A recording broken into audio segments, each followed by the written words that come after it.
दोस्तों, मेरा नाम है विजयराज चौहान और मैं आपसे रूबरू हूँ भारत-पाकिस्तान की सीमा पर बसे एक छोटे से खूबसूरत शहर गंगानगर, राजस्थान से। अपने इस चैनल पर मैं आप सबका स्वागत करता हूँ। यहाँ पर आप मेरे लिखे नाटक, उपन्यास और कहानियाँ मेरी आवाज़ में सुन सकते हैं। दोस्तों, चलिए शुरू करते हैं आज के उपन्यास को।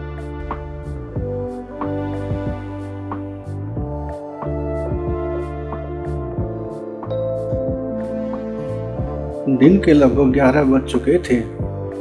आसमान साफ था, जिसके कारण अच्छी धूप निकली हुई थी और वैसे भी सर्दियों में धूप सभी को प्यारी लगती है। इतवार का दिन होने के कारण स्कूल की छुट्टी थी और परीक्षा में भी केवल कुछ महीने बाकी थे।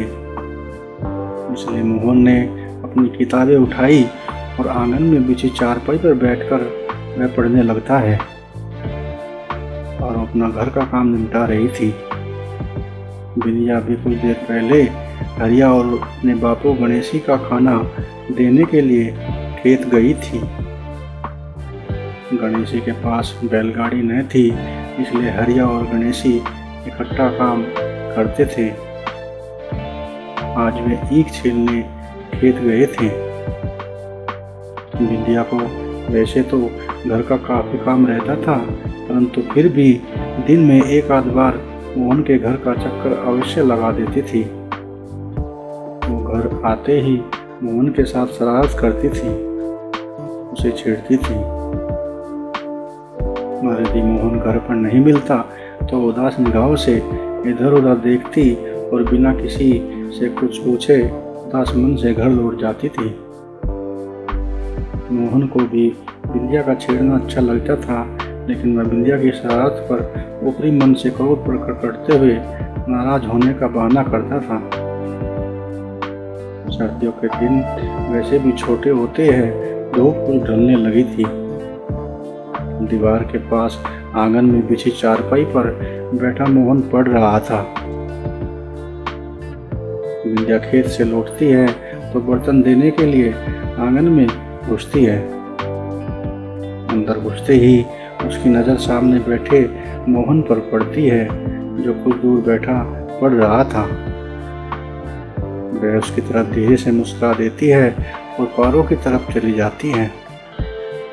बोली, लो अम्मा बर्तन। पारों के पास बर्तन रखते हुए बिंदिया बोली,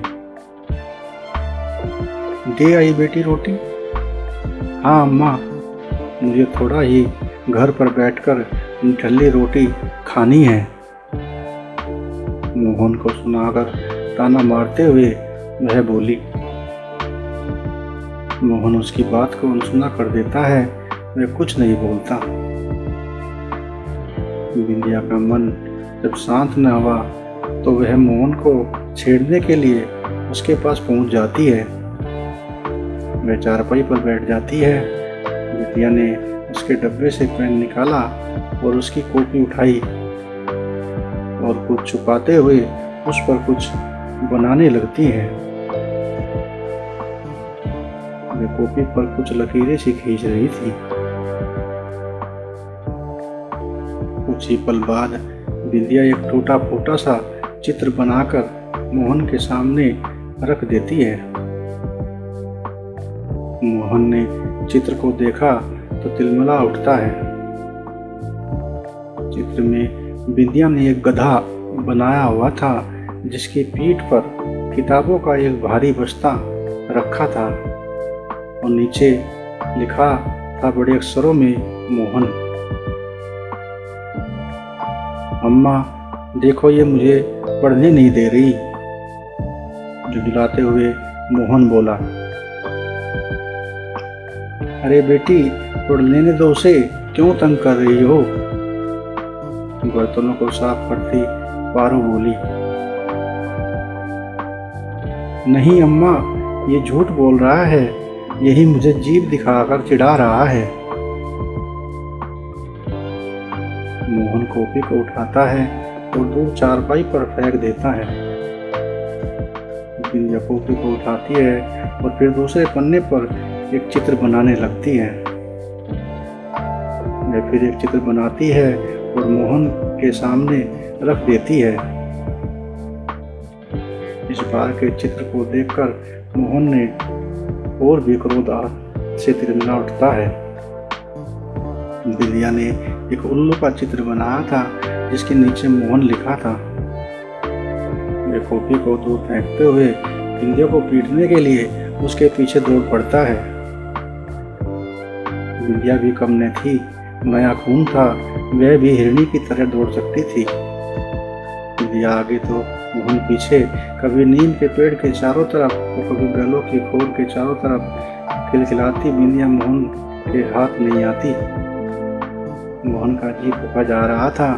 बिंदिया को पकड़ने का कुछ उपाय न पाकर वह एक तरफ से बिंदिया के पीछे दौड़ता है।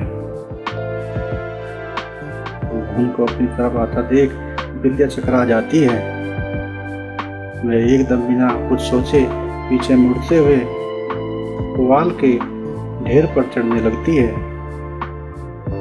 लेकिन पुआल उसके पैरों में उलझ जाती है और बिंदिया पुआल के ढेर पर गिर जाती है। मोहन भी तेजी के साथ बिंदिया के पीछे आ रहा था।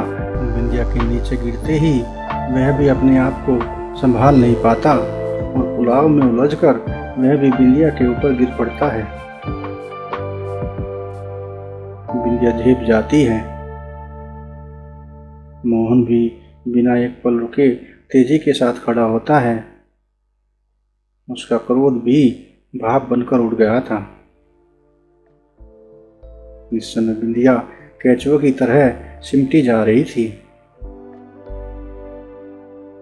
कुछ देर पहले चिड़िया से अधिक चहचहा रही बिंदिया कि अब बोलती बंद हो गई थी।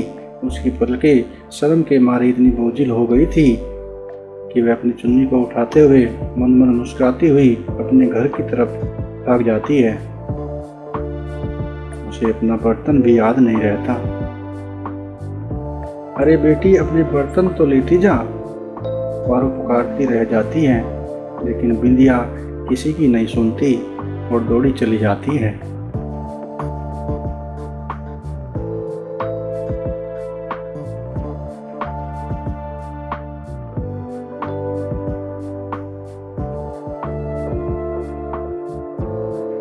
अपनी इन्हीं लाइनों के साथ ही आज के प्रोग्राम को यहीं पे विराम देते हैं।